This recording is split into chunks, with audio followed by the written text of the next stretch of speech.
할머니, 이리 와서 저랑 모래성 같이 만들어요. 아이의 해맑은 목소리가 들려옵니다. 하지만 선뜻 다가가지 못하고 우리 강아지, 할미는 무릎이 아파서 여기서 지켜볼게라고 답하며 멀리서 손주를 바라만 보셨던 경험, 혹시 어르신들의 이야기는 아니신지요? 한때는 아이들과 함께 뛰어놀던 건강했던 시절을 그리워하며 내 인생도 이제 여기까지인가 하는 생각에 마음 한구석이 아려오시는 분들이 적지 않을 겁니다. 자녀들에게 부담이 될까 하는 걱정 또한 떨치기 어려우실 테고요. 저는 지난 20여 년간 진료실에서 무릎 통증으로 인해 삶의 빛을 잃어가는 수많은 어르신들을 만나 뵈었습니다.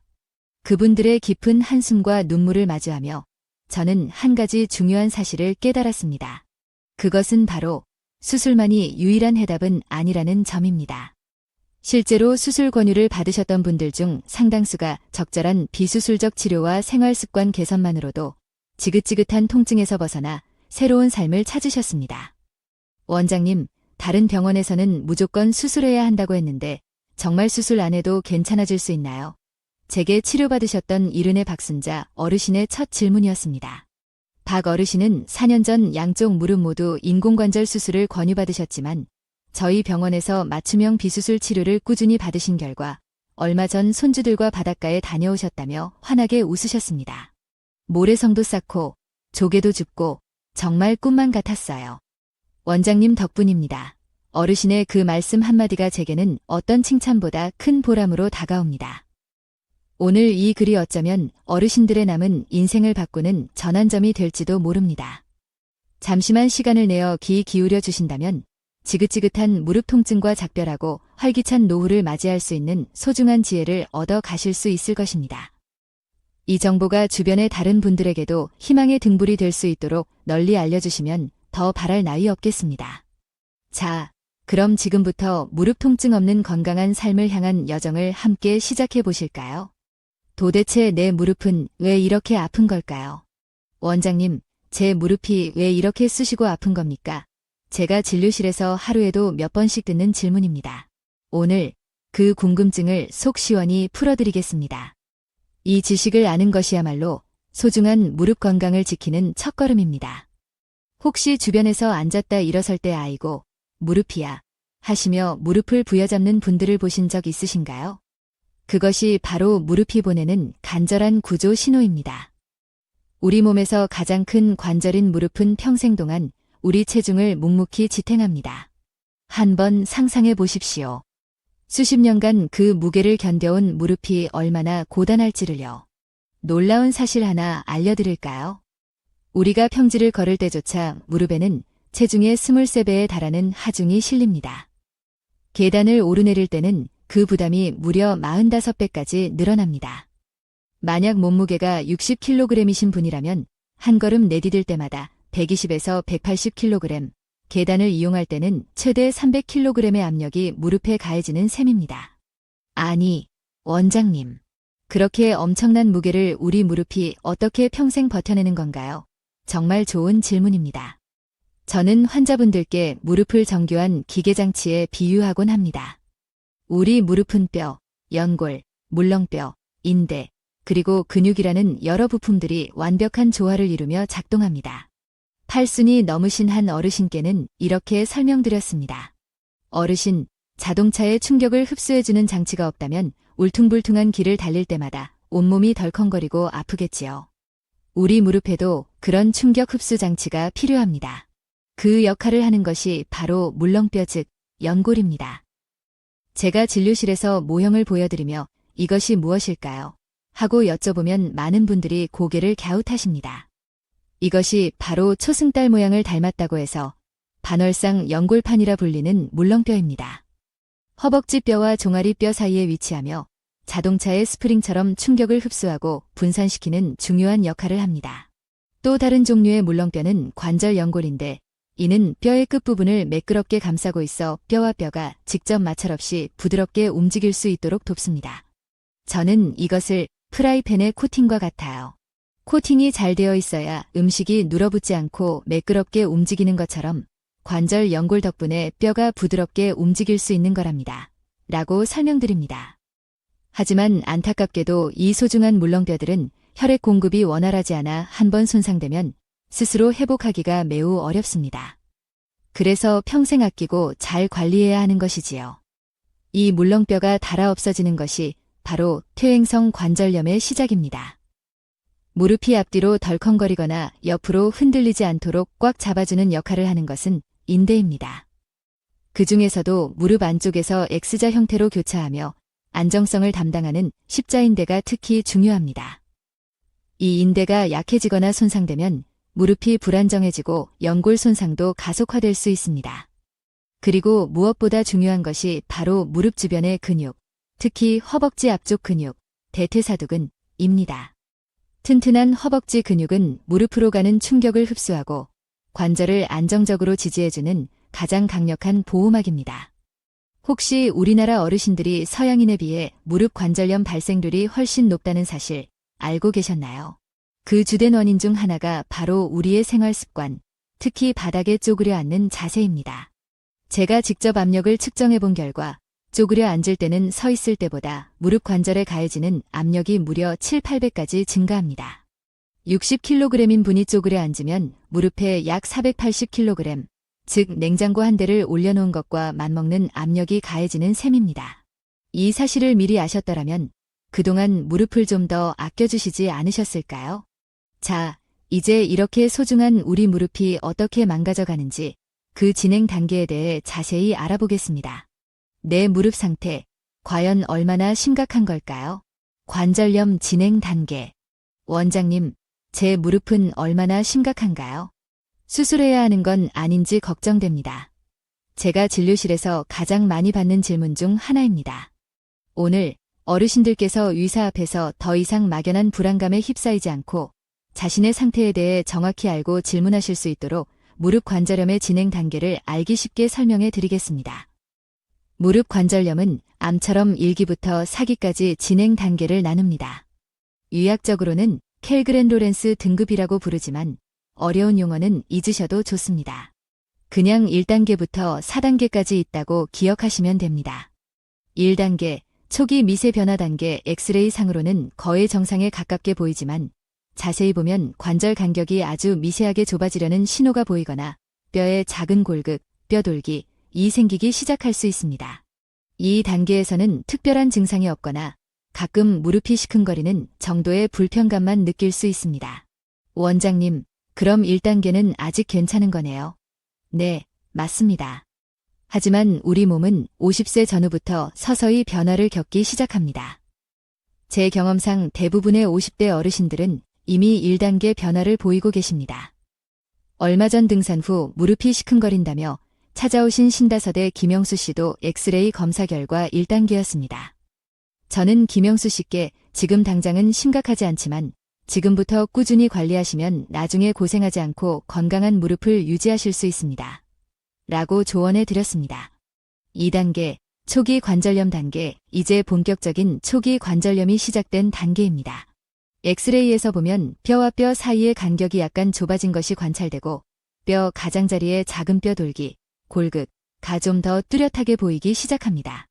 이 단계의 특징은 평소에는 괜찮다가도 계단을 오르내리거나 오래 걷거나 무리한 활동을 한 후에 통증이 나타난다는 점입니다. 시장에서 장을 보고 나면 유독 무릎이 아프다고 하셨던 65세 박말순 어르신이 바로 2단계 관절염이셨습니다.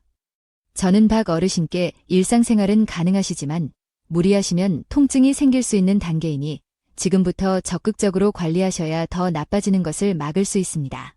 라고 설명드렸습니다. 여러분, 바로 이 2단계가 정말 중요한 시기입니다.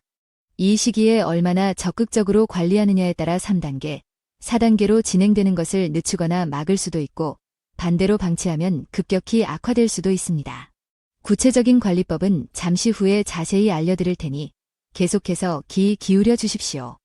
3단계, 중등도 관절염 단계. 이제는 중간 정도 진행된 관절염 단계로 제가 진료실에서 가장 많이 뵙는 환자분들이 이 단계에 해당합니다. 엑스레이를 보면 뼈 사이 간격이 눈에 띄게 좁아져 있고 뼈 돌기도 더 크고 뚜렷하게 관찰됩니다. 이 단계부터는 가만히 있어도 통증이 느껴지거나 일상적인 활동, 걷기, 계단 오르기, 에도 불편함과 통증이 동반되기 시작합니다. 아파트 3층 계단을 오르내리는 것조차 힘겹다고 찾아오신 예순의 정미경 씨가 3단계 관절염 진단을 받으셨습니다. 저는 정미경 씨께 이제는 일상생활에 제약이 생기기 시작하는 단계이지만 적절한 치료와 꾸준한 관리를 통해 통증을 크게 줄이고 삶의 질을 높일 수 있습니다. 희망을 잃지 마십시오. 라고 말씀드렸습니다. 특히 3단계 관절염 환자분들은 날씨가 흐리거나 비가 오려고 하면 무릎이 더 쑤시고 아프다고 호소하시는 경우가 많습니다. 또한 아침에 일어났을 때 무릎이 뻣뻣해서 한참을 움직여야 풀린다고 말씀하시는 분들도 많습니다. 4단계 말기 관절염 단계 관절염의 마지막 단계로 엑스레이에서는 관절 간격이 거의 사라져 뼈와 뼈가 서로 맞닿아 있는 모습이 관찰됩니다. 마치 마른 나뭇가지끼리 서로 부딪히는 것과 같다고 생각하시면 됩니다. 이로 인해 극심한 통증이 발생하고 무릎 관절 모양 자체의 변형, 오자형 다리 등이 오기도 합니다. 지팡이의 의지에 겨우 진료실 문을 들어서셨던 이른의 이정수 어르신. 원장님, 이제는 밤에 아파서 잠도 못 자고 화장실 가는 것조차 고역입니다. 어르신의 엑스레이는 전형적인 4단계 관절염 소견을 보였고 인공관절 수술이 필요한 상태였습니다. 하지만 어르신은 수술에 대한 두려움 때문에 선뜻 결정을 내리지 못하고 망설이셨습니다. 그런데 여기서 제가 20년간 수만 명의 환자분들을 진료하며 발견한 아주 중요한 사실 한 가지를 말씀드리고자 합니다. 그것은 바로 엑스레이 사진으로 보이는 관절염의 심한 정도와 환자분이 실제로 느끼는 통증의 정도가 항상 일치하지는 않는다는 점입니다. 어떤 분은 4단계 말기 관절염임에도 불구하고 통증이 생각보다 심하지 않은 반면 어떤 분은 2단계 초기 관절염인데도 극심한 통증을 호소하시기도 합니다. 이것이 바로 많은 의사들이 때때로 간과하는 부분이며 환자 개개인의 상태에 맞는 맞춤형 치료가 중요한 이유입니다. 제 환자 중 72의 이영희 어르신은 양쪽 무릎 모두 4단계 말기 관절염이었지만 적극적인 약물 치료와 꾸준한 운동요법을 통해 수술 없이도 통증이 크게 줄어 지금은 즐겁게 노인대학에 다니고 계십니다. 여러분, 절대 희망을 잃지 마십시오. 현재 어르신의 무릎이 몇 단계이든 통증을 줄이고 삶의 질을 개선할 수 있는 방법은 분명히 있습니다. 이제부터는 병원에 가시면 당당하게 여쭤보십시오. 원장님, 제 무릎은 현재 관절염 몇 단계인가요? 엑스레이 소견은 어떻습니까? 자신의 상태를 정확히 아는 것이야말로 건강한 무릎 관리의 가장 중요한 첫걸음입니다. 자, 그럼 다음으로는 이렇게 진행된 관절염을 더 이상 악화시키지 않고 건강하게 관리할 수 있는 생활 속 지혜들을 알려드리겠습니다. 이 방법들이 어쩌면 어르신들의 삶에 새로운 활력을 불어넣어 줄지도 모릅니다. 수술 없이 건강한 무릎 되찾기, 집에서 실천하는 7가지 핵심 원칙. 원장님, 수술은 정말 피하고 싶은데 제가 집에서 무릎을 위해 할 수 있는 일이 없을까요? 이 질문 또한 제가 진료실에서 매일 듣는 간절한 물음입니다. 오늘 제가 지난 20년간 수많은 환자분들께 강조해왔고 실제로 놀라운 효과를 보았던 무릎 건강관리의 핵심 원칙들을 아낌없이 공개하겠습니다. 이 방법들은 화려하지는 않지만 꾸준히 실천하시면 분명 기대 이상의 변화를 경험하실 수 있을 겁니다. 체중 관리, 무릎 건강의 주춧돌입니다. 정말 놀라운 사실은 체중이 단 1kg만 줄어도 무릎에 가해지는 부담은 걸을 때 34kg, 계단을 내려갈 때는 최대 56kg까지 줄어든다는 점입니다. 어르신들, 지금 당장 살 4kg짜리 포대 하나를 무릎에 얹고 걸어보신다고 상상해 보십시오. 그 무게감이 얼마나 클지 짐작이 가실 겁니다. 제 환자이셨던 63세 이영숙 어르신은 매일 꾸준히 30분씩 걷기 운동을 통해 5kg을 감량하셨는데 그 결과 무릎 통증이 절반 가까이 줄었다며 기뻐하셨습니다. 원장님, 살 빼고 나니 무릎도 안 아프고 얼마 전에는 5년 만에 손주 데리고 놀이공원도 다녀왔어요. 여러분도 이루고 싶은 소망이 있으시지요? 손주와 함께 마음껏 뛰어놀고 친구들과 가벼운 산행을 즐기는 그날을 위해 오늘부터 현명한 체중 관리를 시작해 보십시오. 쪼그려 앉는 자세는 이제 그만. 이것은 아무리 강조해도 지나치지 않습니다. 바닥에 쪼그려 앉거나 양반다리를 하는 자세는 무릎 관절, 특히 무릎 앞쪽과 뒤쪽 연골에 엄청난 압력을 가합니다. 우리나라 어르신들에게 유독 퇴행성 관절염이 많은 중요한 원인 중 하나가 바로 이 좌식 생활 습관입니다. 저는 환자분들께 늘 이렇게 말씀드립니다. 어르신, 밭일하실 때 혹은 화분에 물 주실 때 잠깐 쪼그려 앉는 그 5분의 편함 때문에 나중에 5년, 10년을 무릎 통증으로 고생하실 수도 있습니다. 되도록이면 작은 간이의자를 사용하시거나 작업 높이를 조절해서 허리를 펴고 일하시는 것이 좋습니다. 평생 밭농사를 지으며 쪼그려 앉아 일하셨던 김춘자 어르신은 결국 양쪽 무릎 모두 인공관절 수술을 받으셔야 했습니다. 부득이하게 바닥에 앉아야 한다면 짧은 시간만 앉으시고 가급적 무릎 보호대를 착용하시는 것이 좋습니다. 허벅지 근육 강화, 무릎에 천연 보호대를 만드세요. 여러분, 오늘 제가 알려드리는 내용 중 가장 중요한 비밀 하나를 공개합니다. 놀랍게도 무릎 통증의 상당 부분, 일부 연구에서는 최대 80%까지 이 허벅지 근육 약화와 관련이 있다는 사실입니다. 제가 진료실에서 어르신들께 자주 드리는 질문이 있습니다. 어르신, 혹시 1년 전과 비교해서 허벅지가 많이 가늘어지신 것 같지 않으신가요? 그러면 대부분 네, 원장님.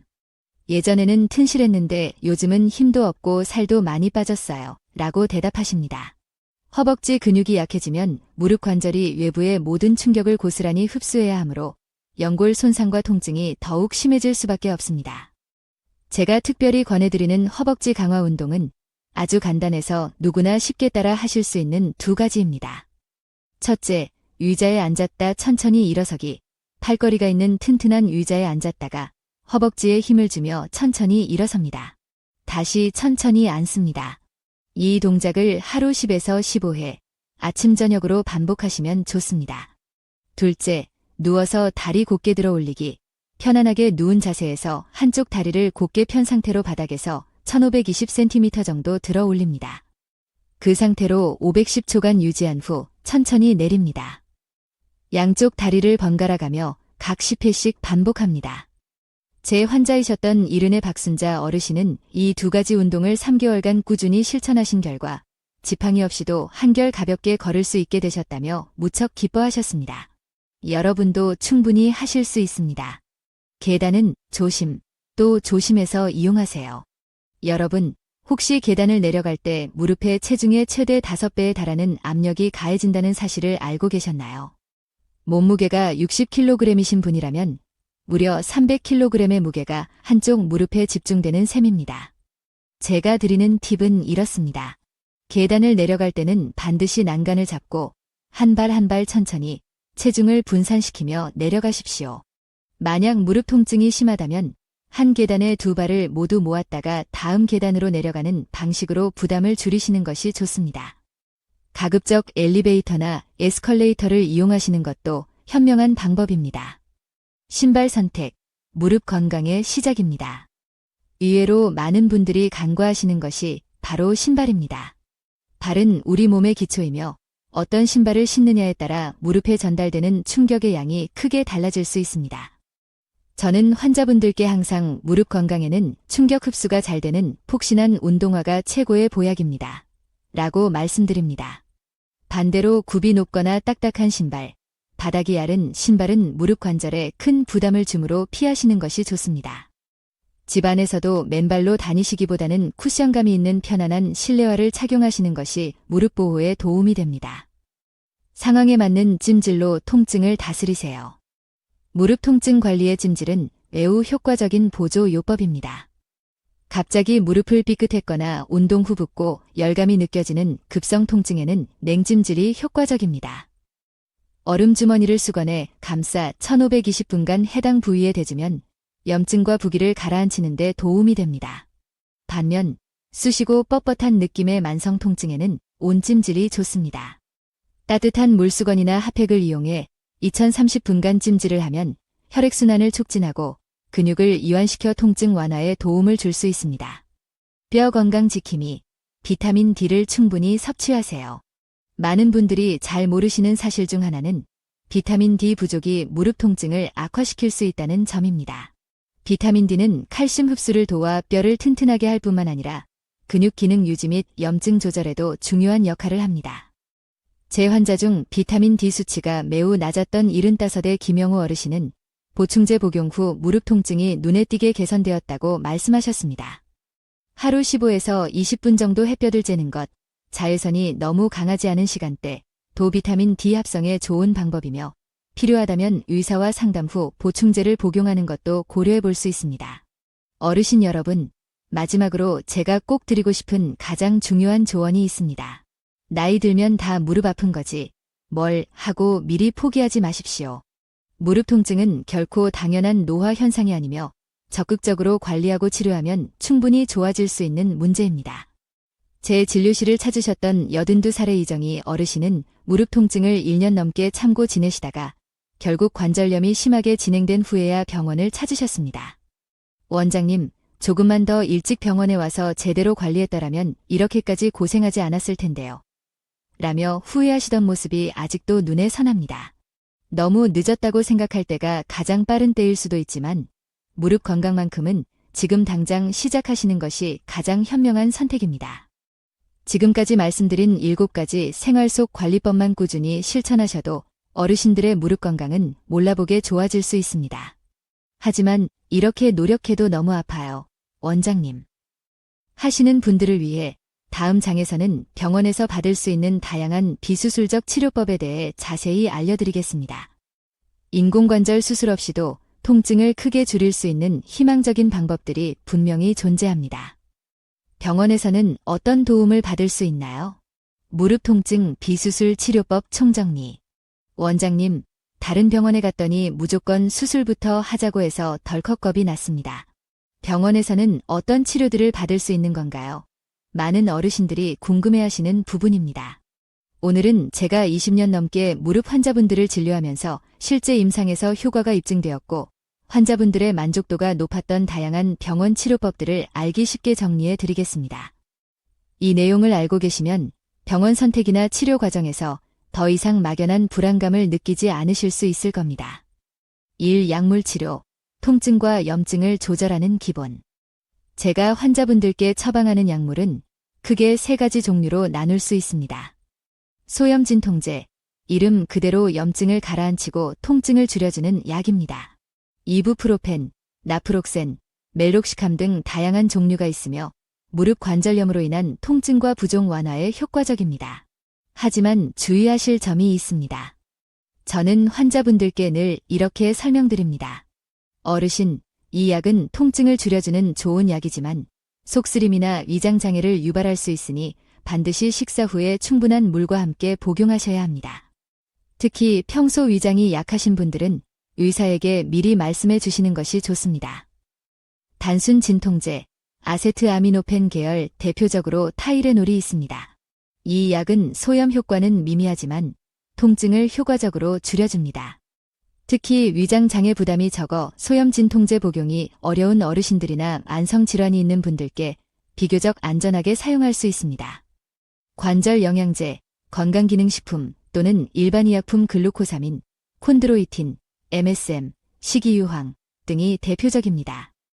이러한 성분들은 연골 구성에 도움을 주거나 염증 반응을 줄이는 데 기여할 수 있다고 알려져 있습니다. 다만 이러한 약재들은 효과가 나타나기까지 시간이 다소 걸리므로 마라톤을 하듯 꾸준히 복용하시는 것이 중요합니다. 제 경험상 최소 3개월 이상 꾸준히 복용하셔야 효과를 기대해 볼 수 있으며 개인에 따라 효과 차이가 있을 수 있다는 점도 참고하셔야 합니다. 2. 주사치료. 무릎 치료의 핵심 전략. 무릎 통증 치료에 있어 주사요법은 매우 중요한 역할을 하며 무릎 치료의 꽃이라고 불릴 만큼 효과적인 경우가 많습니다. 다양한 종류의 주사가 있으며 환자의 상태와 관절염 진행 정도에 따라 적절한 주사를 선택하는 것이 중요합니다. 연골 주사, 히알루론산 주사 가장 널리 사용되는 주사 중 하나입니다. 저는 환자분들께 이렇게 설명드립니다. 어르신, 이 주사는 뻑뻑해진 무릎 관절 안에 윤활유를 넣어주는 것과 같아요. 녹슨 경첩에 기름칠을 하면 문이 부드럽게 열리듯이 이 주사는 관절 움직임을 부드럽게 하고 통증을 줄여줍니다. 보통 일주일 간격으로 3에서 5회 정도 주사하며 그 효과는 개인에 따라 6개월에서 1년 정도 지속될 수 있습니다.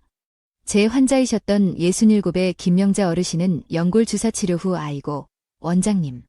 이 주사 맞고 나니 계단 오르내릴 때 시큰거리던 통증이 정말 많이 줄었어요. 라며 무척 만족해 하셨습니다. DNA 주사, PDRN 주사, 폴리데옥시리보뉴클레오티드 연어 정액에서 추출한 DNA 조각 성분으로 만들어진 주사입니다. 이 주사는 손상된 조직의 재생을 돕고 염증을 줄이며 혈관 생성을 촉진하여 조직 회복에 도움을 줄 수 있습니다. 특히 초기 및 중기 관절염 환자나 힘줄, 인대 손상이 동반된 경우에 효과를 기대해 볼 수 있습니다. PN 관절강내 주사, 폴리뉴클레오티드 주사 DNA 주사와 유사한 성분이지만 분자량이 더 크고 점성이 높아 관절 내에서 윤활 작용 및 조직 보호 효과가 더 오래 지속될 수 있도록 개발된 주사입니다. 연골 보호 효과와 함께 염증 감소 효과를 기대할 수 있어 최근 많이 사용되는 치료법 중 하나입니다. 프롤로 주사, 인대 강화 주사. 이 주사는 관절염 자체보다는 약해지거나 손상된 무릎 주변의 인대나 힘줄을 강화시켜 관절의 안정성을 높여주는 치료법입니다. 고농도의 포도당 같은 자극용액을 손상된 인대나 힘줄 부위에 직접 주사하여 우리 몸의 자연 치유 과정을 촉진시키는 원리입니다. 중요한 점은 이 주사는 관절강 내가 아닌 통증을 유발하는 정확한 인대 부위에 주사해야 효과를 볼 수 있다는 것입니다. 콜라겐 주사, 연골의 주요 구성 성분 중 하나인 콜라겐을 관절강 내에 직접 주입하여 연골 보호 및 통증 완화를 기대하는 주사입니다. 제 경험상 이 3단계의 중등도 관절염 환자분들 중 일부에서 긍정적인 효과를 보이기도 했습니다. 매우 중요한 경고, 스테로이드 주사, 뼈 주사는 신중해야 합니다. 여기서 제가 반드시 강조하고 싶은 점이 있습니다. 바로 스테로이드 주사, 일명 뼈 주사에 대한 이야기입니다. 이 주사는 매우 강력한 항염증 효과로 주사 직후 드라마틱하게 통증이 줄어드는 경험을 하실 수 있습니다. 하지만 저는 환자분들께 항상 이렇게 설명드립니다. 어르신, 스테로이드 주사는 급한 불을 끄는 데는 효과적일 수 있지만 자주 맞거나 장기간 사용하면 오히려 연골을 약하게 만들고 관절 손상을 가속화시킬 수 있습니다. 마치 급하다고 카드비들, 또 다른 카드비드로 막는 것과 같아요. 당장은 편해져도 나중에는 더 큰 문제로 돌아올 수 있습니다. 실제로 제 진료실을 찾는 환자분들 중에는 다른 병원에서 별다른 설명 없이 스테로이드 주사를 수개월에 한 번씩 수년간 반복적으로 맞아 결국 연골이 심하게 손상되어 인공관절 수술을 받아야 하는 지경에 이른 안타까운 경우를 종종 봅니다. 따라서 저는 스테로이드 주사는 정말 통증이 극심하여 일상생활이 불가능할 경우에만 1년에 2, 3회를 넘지 않는 범위 내에서 매우 제한적으로 다른 치료와 병행하여 단기적으로만 사용하는 것을 원칙으로 합니다. 3. 물리치료 및 도수치료, 통증 완화와 기능 회복. 약물치료나 주사치료와 함께 물리치료를 병행하면 통증 완화와 관절 기능 회복에 더욱 효과적입니다. 물리치료에는 온열치료, 냉각치료, 초음파치료, 전기자극치료 등이 있으며 이는 통증을 줄이고 혈액순환을 촉진하며 근육을 이완시키는 데 도움이 됩니다. 또한 숙련된 물리치료사가 손을 이용해 관절의 움직임을 개선하고 주변 근육을 풀어주는 도수치료 역시 많은 환자분들에게 좋은 반응을 얻고 있습니다. 저는 환자분들께 물리치료나 도수치료는 약물치료만큼이나 중요합니다. 집에서 혼자 하는 운동보다 전문가의 도움을 받아 정확한 방법으로 근육을 강화하고 관절 가동 범위를 회복하는 것이 장기적으로 무릎 건강에 큰 도움이 됩니다. 라고 말씀드립니다. 4. 체외 충격파 치료, ESWT 염증 감소와 조직 재생 촉진. 체외 충격파 치료는 최근 각광받고 있는 비수술적 치료법 중 하나입니다. 높은 에너지의 음파, 충격파를 통증 부위에 전달하여 만성적인 염증을 줄이고 혈액순환을 개선하며 조직의 재생 과정을 촉진하는 효과가 있습니다. 특히 힘주렴이나 관절 주변 석회화 등으로 인한 통증에 효과적인 경우가 많습니다. 제 환자이셨던 이른의 이정수 어르신은 만성 무릎 통증으로 고생하셨는데 체외 충격파 치료를 10회 정도 받으신 후 아침에 일어날 때 무릎이 뻣뻣하던 것이 훨씬 부드러워졌어요. 라며 만족해 하셨습니다. 5. 최신 치료법, 줄기세포 치료, 조건부 허가. 원장님, TV에서 보니 줄기세포 치료라는 것도 있던데 그건 어떤 건가요? 좋은 질문입니다.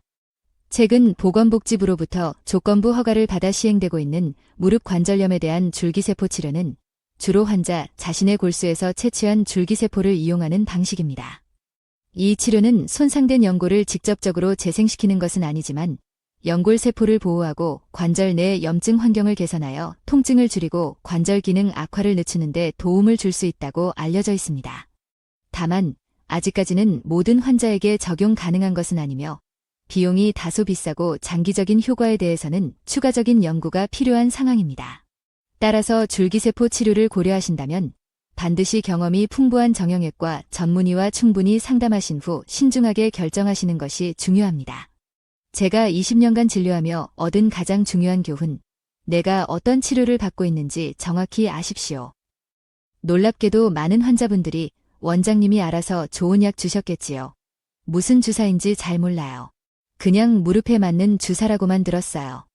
라고 말씀하십니다. 하지만 내가 어떤 약을 먹고 있고 어떤 종류의 주사를 맞았는지, 그리고 그 치료의 기대 효과와 잠재적인 부작용은 무엇인지 정확히 알고 계시는 것이 매우 중요합니다. 그래야만 치료 효과를 제대로 판단하고 향후 치료 계획을 세우는 데 있어 의사와 더욱 적극적으로 소통하며 현명한 결정을 내릴 수 있습니다. 어르신 여러분, 오늘 제가 말씀드린 내용 중에서 꼭 기억하셨으면 하는 것은 다음과 같습니다. 수술을 고려하기 전에 다양한 비수술적 치료, 보존적 치료를 충분히 시도해 볼 가치가 있습니다. 무릎 주사는 종류에 따라 효과와 작용 기전, 주의사항이 모두 다릅니다. 특히 스테로이드 주사, 뼈 주사는 반드시 필요한 경우에만 매우 제한적으로 전문가의 정확한 판단하에 사용되어야 합니다.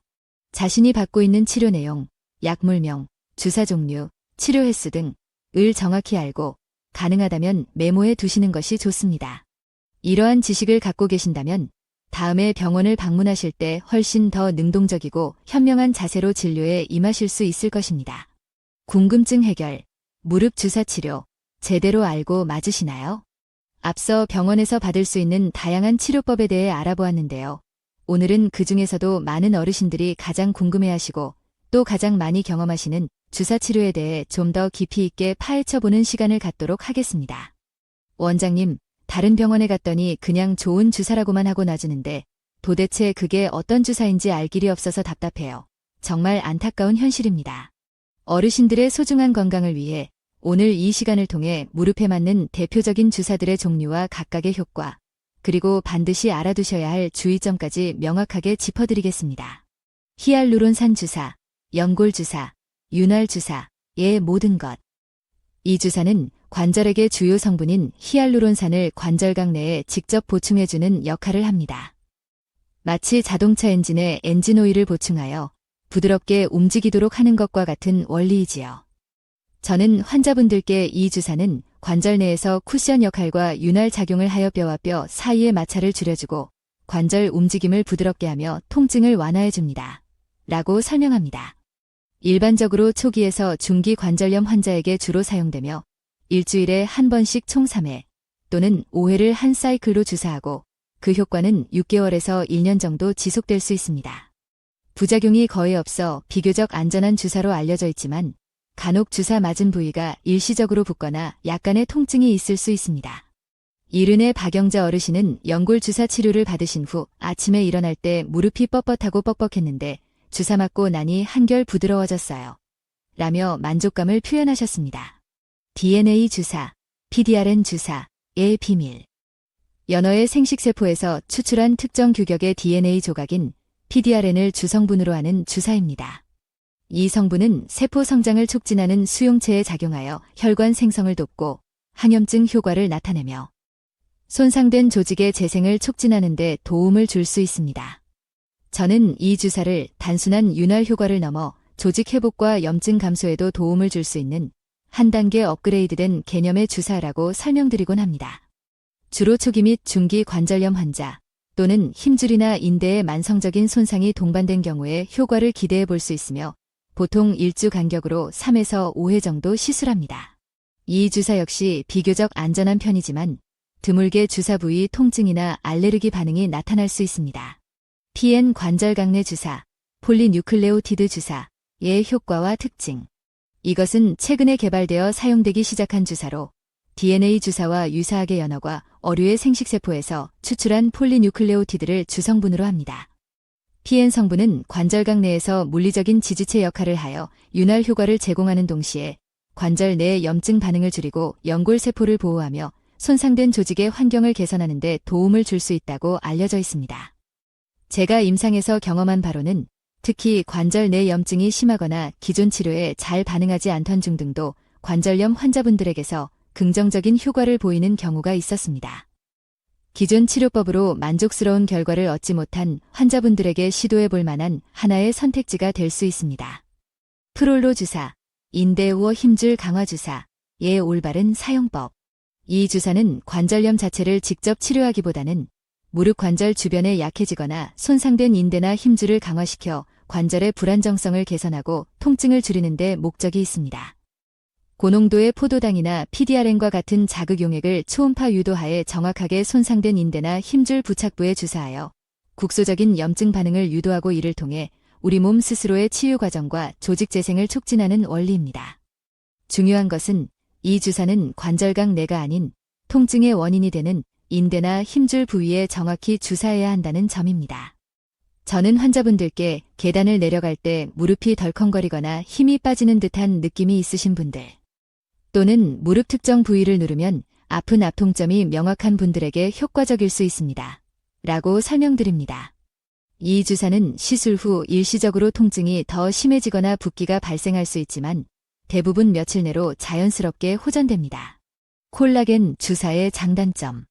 콜라겐은 연골의 주요 구성 성분 중 하나로 이 주사는 관절각 내에 직접 유료용 콜라겐을 주입하여 손상된 연골 조직의 환경을 개선하고 연골 보호 효과를 기대하는 치료법입니다. 제 환자 중 68배 김철수 어르신은 콜라겐 주사 치료 후 무릎을 구부리고 펴는 동작이 한결 부드러워지고 뻑뻑하던 느낌이 많이 줄었어요. 라고 말씀하셨습니다. 하지만 콜라겐 주사의 효과는 개인마다 차이가 크고 지속기간이 상대적으로 짧을 수 있다는 한계점도 가지고 있습니다. 마지막으로 아무리 강조해도 지나치지 않은 경고, 스테로이드 주사의 위험성. 이것은 정말 중요한 내용이므로 다시 한번 강조드립니다. 스테로이드 주사, 일명 뼈 주사는 강력한 항염증 효과로 단기적으로는 통증을 극적으로 완화시킬 수 있지만 장기간 반복적으로 사용될 경우 연골세포의 손상을 유발하고 힘줄을 약하게 만들며 심지어는 골개사, 뼈가 썩는 병과 같은 심각한 부작용을 초래할 수 있습니다. 제 진료실을 찾는 가장 안타까운 경우 중 하나는 다른 병원에서 스테로이드 주사의 위험성에 대한 충분한 설명 없이 통증 가라앉는 데는 이게 최고라는 말만 듣고 습관적으로 주사를 맞아 결국 연골이 심하게 손상되어 뒤늦게 찾아오시는 환자분들입니다. 이른해 이정숙 어르신은 아플 때마다 동네 병원에서 주사 맞으면 금방 괜찮아지길래 계속 맞았는데 나중에 알고 보니 그게 다 스테로이드 주사였어요. 이제 와서 후회한들 무슨 소용이 있겠어요. 라며 눈시울을 붉히셨습니다. 제가 스테로이드 주사에 대해 어르신들께 반드시 알려드리고 싶은 것은 다음과 같습니다. 사용 횟수 제한, 정말 필요한 경우에만 1년에 23회를 넘지 않는 범위 내에서 최소 34개월 이상의 간격을 두고 매우 신중하게 사용해야 합니다. 주사 후 관리. 스테로이드 주사를 맞은 후에는 최소 3일에서 일주일 정도는 무릎에 무리가 가는 활동을 피하고 충분한 휴식을 취해야 합니다. 다른 주사와의 병행주에 특정 주사들과 함께 사용할 경우 부작용 위험이 커질 수 있으므로 반드시 의사와 상의해야 합니다. 당뇨병 환자 중에 당뇨병이 있으신 분들은 스테로이드 주사 후 일시적으로 혈당이 크게 오를 수 있으므로 주사 전후로 혈당 관리에 각별히 신경 쓰셔야 합니다. 어르신 여러분, 이제 병원에 가셔서 무릎 주사를 맞게 되신다면 의사에게 용기를 내어 꼭 이렇게 질문해 보십시오. 원장님, 지금 제가 맞는 주사가 정확히 어떤 종류의 주사인가요? 이 주사의 기대 효과와 혹시 모를 부작용은 무엇인가요? 얼마나 자주, 어느 정도 기간 동안 맞을 수 있는 건가요? 내가 내 몸에 어떤 치료를 받고 있는지 정확히 아는 것, 그것이 바로 현명한 환자가 되는 첫걸음이자 소중한 건강을 지키는 가장 기본적인 자세입니다. 솔깃한 광고의 유혹, 그리고 줄기세포 치료의 현명한 선택. 일주일 만에 관절염 완치, 단 한 번의 시술로 20년 젊어지는 무릎. 어르신들, 혹시 이런 광고 문구를 보신 적 있으신가요? 안타깝게도 의학에는 기적이나 단번의 해결과 같은 마법은 존재하지 않습니다. 특히 퇴행성 관절염처럼 오랜 시간에 걸쳐 진행된 질환은 더욱 그렇습니다. 어떠한 치료법도 손상된 연골을 완벽하게 새 것처럼 되돌리거나 젊은 시절의 무릎으로 완벽히 회복시켜줄 수는 없습니다. 과장된 광고나 검증되지 않은 민간요법에 현혹되어 시간과 비용을 낭비하고 오히려 적절한 치료 시기를 놓치는 안타까운 일이 없으시기를 간절히 바랍니다. 최근 많은 분들이 관심을 가지시는 줄기세포 치료에 대해서도 정확한 정보를 알고 접근하시는 것이 중요합니다. 현재 국내에서 무릎 관절염에 대해 조건부 허가를 받아 시행되고 있는 줄기세포 치료는 주로 환자 자신의 골수나 지방에서 채취한 줄기세포를 이용하는 방식입니다. 이 치료는 손상된 연골을 직접적으로 재생시키는 개념보다는 줄기세포가 분비하는 다양한 성장인자와 항염증 물질을 통해 관절 내 염증 환경을 개선하고 연골세포를 보호하며 통증을 완화하고 관절 기능의 악화를 늦추는 데 도움을 줄 수 있다는 데 초점이 맞춰져 있습니다. 줄기세포 치료를 고려하고 계시다면 반드시 경험이 풍부한 정형외과 전문의와 충분한 상담을 통해 본인의 상태에 이 치료가 적합한지, 기대할 수 있는 효과는 어느 정도인지, 발생 가능한 부작용은 없는지 등을 꼼꼼히 확인하신 후 신중하게 결정하셔야 합니다. 치료를 결정하기 전에 다음과 같은 질문들을 꼭 해보시기 바랍니다. 이 치료가 제 현재 무릎 상태, 관절염 단계, 연골 손상 정도 등에 정말 적합한가요? 치료 효과는 언제부터 어느 정도 나타날 수 있으며 얼마나 지속될 수 있나요? 발생 가능한 부작용이나 합병증에는 어떤 것들이 있나요? 총 치료 비용은 어느 정도이며 건강보험 적용이 가능한 부분은 있나요? 치료 후 일상생활 복권은 언제부터 가능하며 특별히 주의해야 할 사항은 무엇인가요?